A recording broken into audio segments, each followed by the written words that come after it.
Hi guys, welcome back to my channel. In this video, I'm going to show you step by step how to find yield basis wallet address on Binance. As you know, yield basis or YB just get listed on Binance Spot, and if you want to transfer your YB token from other wallet or other exchange to Binance Spot, you have to find the wallet address first, and I will show you in this video. So first you can open your Binance app and you can go to your asset in the bottom right corner here. And then as you can see there is advanced, you can click it. Then you can choose on-chain deposit. Then you can search YB for your basis, this one.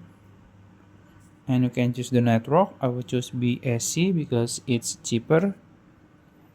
And this is my YB wallet address on Binance, so I can copy it or scan it and transfer my YB token from other wallet to Binance, and make sure the network is same, otherwise your token will be gone. So that's it. If you found this video helpful, please like this video and subscribe to my channel. Thank you.